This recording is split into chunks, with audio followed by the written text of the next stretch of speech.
All right, everyone. Today we're going to talk a little bit more about photosynthesis, but we're going to kind of zoom out and check out photosynthesis from the whole plant's perspective a little bit more than last time, because last time we were talking about specifically inside of the chloroplast. So I want to kind of zoom out and allow us to get a bigger perspective of what's going on, or a better perspective, just a different one. So we're going to start talking about the structure of a plant. So generally, we can say that plants are divided into roots and shoots. So you see roots down this way, and the shoots are the parts that are above ground. Okay, and let's talk about these things here and how plants get them, right? Because basically, it comes back down to the equation for photosynthesis, and I want to talk about all of those parts. So this is glucose plus O2. So how does a plant get this? How does it get this? Plants also need these nutrients. So where do all those things come from? Well, the water, obviously, is going to come from the roots. Okay, it's going to come up the roots, and these root hairs, we don't need to talk about that, but basically they make more surface area on the roots. So there's more area for the roots to absorb water from. It's like a similar strategy that we use in our small intestines that allow us to absorb more nutrients. Our intestines aren't just smooth, they have a bunch of tiny little bumps on them to increase surface area. Anyway, water comes from the roots, right? And so what it does is it goes all the way up into the leaves, all the way up through the plants. And we're going to talk about how does it do that? How does it fight gravity and get all the way up into the leaves? CO2, where does CO2 come from? Because that also is in the equation. CO2 goes directly into the leaves, right? And so the leaves. Now I drew it going in through the bottom of the leaf, not through the top of the leaf, because of something we're going to talk about next. Okay, so let's say it comes in from the leaf, okay, in each of the leaves. And then the nutrients also are taken up through the roots. Okay, so roots. Cool. And so as long as we're here, CO2 goes into the leaf, and O2, okay, it leaves out of the bottom of the leaf as well, through the same openings that the CO2 enters through. Okay, cool. So that's kind of a little bit of that. Let's move on to the next slide here. Okay, we're going to answer this question of how does water fight gravity and get to the top of a tall tree, or really anything. So I have this picture up here, and you've probably done this yourself or seen this yourself. When you have a straw and you put it into a cup of water, the water goes up a little bit into the straw, right? It goes up a little bit and it fights against gravity, and but it can't go just like spurting out of the straw all the way. It doesn't just like go all the way out and fight gravity and come out. That would be crazy. But is it? I mean, that's what happens in a plant, right? That's what happens in trees. You have to get water even to the top of a 200-foot tall redwood, okay? So something has to happen here. Now, here's another picture, okay? Oh, actually, here's the picture. So a thing we're going to talk about now is transpiration. Okay, so this is how water gets to the top of the leaves, right? And so essentially in this plant, you have a bunch of straws. Okay, so inside there's a bunch of like tubes that water goes up, right? And so it is pushed into the roots. It goes up these tubes, and then it comes out of the leaves and evaporates out. And you guys are going to click on a link. This is actually a link, but that doesn't help you since this is a video. But you guys are going to go to this link and watch a 2-minute video of how this actually works. But essentially, as water evaporates out of the leaf, it is pulling, so H2O is going out of the leaf, it is pulling all of the water molecules behind it up and up and up the plant. And so as each one leaves, the next one is getting pulled to the edge and it leaves, and then it pulls the next one to the edge and it leaves. And in that way, it pulls the whole column of water up, okay? So that's kind of an important thing that we're going to kind of focus on a little bit there. And I'll also have some questions for you about that video too. All right, next. So we're kind of zooming in even more. And so here is a cross section of a leaf. Okay, a cross section is like if you were to cut something in half and look at the inner part of it. So like if you had a loaf of bread and you cut the loaf of bread in half and you were looking at the inside of the two halves that you just sliced, that is a cross section. So this is what we're looking at here. This is a cross section of a leaf. And I just want to point out a couple things. So the top, this layer right here is waxy. It's waxy because wax is a lipid, or we can think of that as like an oil or a fat. And oils and fats, as you probably know, don't mix with water, okay? So remember that leaves don't want to just evaporate all their water out and dry up, right? And so we have a waxy surface on the top because the top is typically where the sun is going to be hitting. And so it's going to be hotter up here on the top. And so if we have a hotter surface and no waxy layer, then we're going to have a bunch of water just escaping out. And we don't want water to just all escape out of the leaf and dry it up, okay? There's a way for water to get out, and I'll talk about that in a second. Okay, so we have the upper epidermis. Epidermis, like the skin layer. So this is just the top of the leaf. And then we have these different layers of cells here. So palisade, you don't have to know the names of these. I just want to point out these are the ones that do photosynthesis. Okay, so these two layers are doing photosynthesis. And then this vein, this is where water comes from. This actually is pretty important there, right? So it's going to come all the way up from the roots through the shoots into the leaf. And then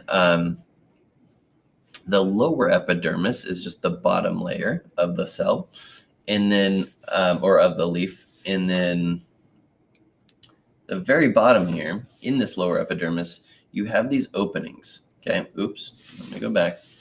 You have these openings like this, and actually, it's maybe a good idea for me to go down to the slide. And these openings look like this. They're surrounded by two different cells. These are called the guard cells, and air, so CO2 and O2, can go into and out of these things. This is an open one, and this is a closed one, right? So let me go back here and show you what I'm talking about. So these two dot green things, that and that, those are the guard cells, okay? And so they can either open or close, and they're going to let CO2 in and oxygen out, okay?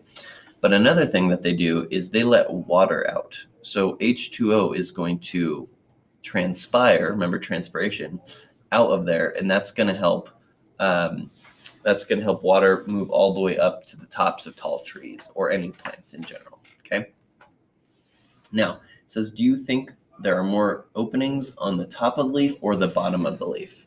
Well, it doesn't. I kind of explained this already. The top of the leaf is where it's hotter, where sun is hitting. So we want more openings, or the plant wants more openings on the bottom because it is less hot, it is shaded there, and water isn't going to evaporate as fast out of the plant. If it were a bunch of openings on the top, water would escape out of that too quickly, and that plant could use up all its water and dry out, okay? Cool. So we're going to draw this, but in a simpler fashion. So now I'm here in Canvas, and I drew something for you here just to make sure we know what a cross section is. So if you cut off your hand, then you would see these two bones right here. This is, oh no, hold on. You would see these two bones right here. This is your radius and your ulna, right? And so if you looked at them directly from this angle, like looking straight into it, you would see it like this. It would look like this, and that is the cross section. So that is what we're going to be looking at with the leaf. So let me get this layer back here. So now, sorry, I know that was a lot. Don't be alarmed. If we have this plant and we cut this plant right there down the middle, or that leaf down the middle, and pull it apart, and you looked at this area right here, I tried to do like a blow up thing. So you see this is the cross section. This right here is the cross section of the leaf. Okay. So we're looking at, like, if you cut open a slice of bread, you're looking at what's in the sliced area of the bread. Okay. So this is just like what we saw before in the PowerPoint. So this is the top of the leaf. This is the bottom of the leaf, right? Top and bottom. And then on the inside is the inside layer of cells that are doing photosynthesis. Okay. So the goal of this right now is to show you, let me just erase some stuff, is to show you where all of the things in the equation, CO2 and H2O and O2 and glucose, are being made and where they go, okay? So I already wrote some of them on here, so you guys are gonna need to pause this to get this drawing in, okay? And then continue it right now when I start. Okay, the first thing in our equation is CO2. So CO2 is gonna enter through these openings. The openings are called stomata, right? And it goes into the leaf, and it is going to get into a plant cell, and then all of these little green dots inside of all these plant cells that I drew, the green circles, those are the chloroplasts, okay? So our CO2 goes into the leaf, around some cells, and gets into each cell and goes into the chloroplast. Cool, check, we did that, CO2. Where does H2O come from? Okay, well, this right here, this big circle, I should label it, this is the vein that we saw in the other thing. That is like a blood vessel in our bodies, and it goes all the way from the roots up the shoots and into the plant, or into the leaf. And so water is going to come out of this vein. It's kind of like a straw, and the water comes out of the vein and then also goes into the cells. Okay, I'm only drawing it into one cell because that's easier to do. And it goes then into the chloroplasts. Cool, water, check. That's what's happening with water. Now, oxygen is made. So oxygen is also made inside of these chloroplasts. So what it does is it comes out of the cells. It goes out of the stomata, the stoma, the openings, right? And it leaves the plant, okay? Because the plant doesn't need it. And then the last thing, the whole goal of photosynthesis, so check on O2, is to make sugars. And so we now have CO2, we have H2O. Oh, I forgot to mention the sunlight, which is coming down through the plant and hitting the cells. So we have all the ingredients to make glucose, and glucose is made in these chloroplasts, and it is then transported around the cell in the vein. So it might go back through here to the vein and get transported around the cell, or sorry, around the plant, wherever the plant needs it. Okay, so check on glucose. Okay, so I'm really just trying to show you where all of the things come from and give you a bunch of different views for this, right? So I want you to see all of the different parts zoomed in into chloroplasts and zoomed out into the leaf, right? So one last thing. So if we were to draw this on the leaf, we have CO2 is going into the stomata underneath the cell. O2 is coming out of the leaf stomata. Water, H2O, is going in through the stems, right, in through the veins of the plant and going into the leaf cells, into the chloroplasts.